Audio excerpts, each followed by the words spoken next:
teman hati kita pada pagi hari ini. Assalamualaikum warahmatullahi wabarakatuh. Assalamualaikum warahmatullahi wabarakatuh. Ustadz, seringkali saya kurang sabar menghadapi ujian yang diberikan oleh Allah Subhanahu wa Ta'ala. Bagaimana kita tahu apakah kita lulus ujian atau tidak? Iya. Indikatornya apa tuh, Ustadz?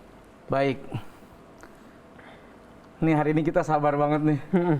Pakai masker. Tapi karena ini peraturan, kita ikuti. Betul. Karena ini peraturan, kita taati. Karena dalam setiap perjalanan sabar itu ada hikmah. Kenapa pakai masker? Supaya terhindar dari virus yang mungkin muncrat. Kan begitu? Betul. Terhindar dari virus yang mungkin bisa masuk ke dalam hidung dan mulut kita. Tapi nanti buahnya daripada sabarnya kita, sehat badan kita, sehat jasmani, rohani kita. Karena kalau udah kena, yang terhantam bukan hanya jasmani, tapi juga rohani, psikologis kita juga ikut kena. Nah, indikasinya apa? Yang pertama, tetap tenang, tidak keluar jalur, tetap menikmati. Kayak orang macet aja kayak Sir, macet panjang lebar. Ada sebetulnya jalan dari kiri, tapi terlarang. Apalagi di luar negeri, Masya Allah, tertib sekali. Kalau udah ambulan yang lewat, buka jalur tuh tanpa diperintah. Sabar dia menghadapinya. Kalau di sini, Masya Allah, pertolongan ini, ikutin ambulannya. Biar cepat gitu ya. Biar cepat. Keluar jalur. Keluar dari jalur. Itu nggak boleh ya. Itu perkara yang lumayan mudah untuk dianalogikan. Bahwa tidak keluar jalur, tidak melanggar, tetap nikmati di jalur yang benar sampai datang nanti pertolongan Allah. Artinya semacet-macetnya jalan pasti capek. Iya. Pasti sampai. Pasti capek juga. Pasti sampai ke tujuan. Hanya waktu yang menentukan. Iya. Ada yang sejam, ada yang 2 jam, ada yang 3 jam, bahkan sekalinya mudik ada yang 1 hari 1 malam menanti jawaban sampai keluar tol. Tapi pada akhirnya sampai juga. Itulah wabasyiris sabirin. Itulah jawaban dari sabar yang dilakukan oleh seseorang. Kan lebih baik lama tapi pasti, ketimbang cepat belum tentu. Kalau berbicara soal sabar tadi kan memang tadi katanya ada ujian yang indikatornya adalah akan mendapatkan kabar gembira dari Allah Subhanahu wa Ta'ala. Tapi kabar gembira dari Allah Subhanahu wa Ta'ala itu pasti akan ada ketika hidup di dunia, atau ada saya nggak ngasih kabar gembiranya di dunia, tapi Allah akan menjanjikannya di akhirat juga. Ya. Ada seperti itu juga nggak, Ustaz?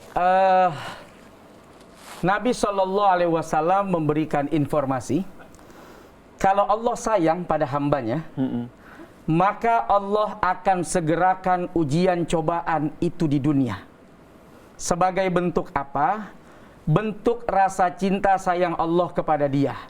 Jangan sampai nanti Allah menunda ujian cobaan sebagai penghapus dosanya dia di dunia, lalu dibalasnya di akhirat kayak Sir. Itu lebih dahsyat lagi. Satu waktu lewatlah seorang perempuan di hadapan seorang pemuda.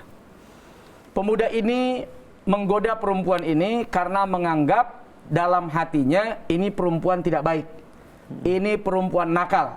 Dia goda, dia rayu, perempuannya marah.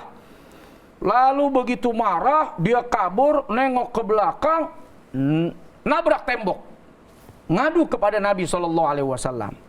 Apa jawaban Nabi kepada pemuda ini? Cakep. Untung hari ini kau dibalas oleh Allah Subhanahu wa Ta'ala dengan wajahmu terbentur tembok sebagai bentuk keringanan dan pengampunan dosa atas segala kesalahanmu. Bagaimana kalau dosa ini kemudian dibalas nanti di akhirat? Pasti lebih dahsyat, pasti lebih berat. Sehingga Kak Yasir, kalau buat orang-orang salafus saleh, orang-orang yang luar biasa keimanannya, orang-orang yang terdahulu itu, kalau melihat ujian cobaan itu Kak Yasir, mereka menganggap ini bagian dari rasa sayang dan cintanya Allah Subhanahu wa Ta'ala. Bagaimana tidak? Dosa diampunin, dapat pahala sabar. Orang sabar bersama dengan Allah. Innallaha ma'as sabirin. Diberikan janji kabar gembira oleh Allah Subhanahu wa taala. Yang namanya kabar gembira itu pasti surprise. Betul. Kalau tidak surprise, gue biasa aja tuh. Nggak ada gembira-gembiranya, nggak ada bahagia-bahagianya. Jadi ketika Allah sudah menyampaikan akan diberikan kabar gembira kepada orang yang sabar, yakinlah jawaban itu pasti lebih menyenangkan ketimbang harapan yang kemarin diimpi-impikan. Iya. Ada orang dipecat, di PHK, nangis sejadi-jadinya. Kenapa mesti saya? Kenapa harus saya? Kenapa? Tapi di kemudian hari Kak Yasir, dia jadi pengusaha. Dia bangkit tetap tenang dari ujian cobaan, dia jadi pengusaha besar. Dan kisah-kisah ini banyak terjadi Kak Yasir. Bukan 1, 2, ribuan orang mengalami ini. Baik, Ustaz. Masya Allah, luar biasa sekali ya kalau kita berbicara terkait dengan hikmah kesabaran ini. Intinya adalah bagaimana kesabaran ini harus kita jalani dengan sungguh karena Allah menjanjikan kabar gembira itu. Ya. Terima kasih Ustaz Solmed buat tausiahnya pada pagi hari ini. Semoga tadi apa yang disampaikan oleh Ustaz Solmed terkait dengan bagaimana kita meningkatkan kesabaran dalam menghadapi ujian ini bisa kita petik hikmahnya dan bisa kita terapkan dalam kehidupan kita sehari-hari.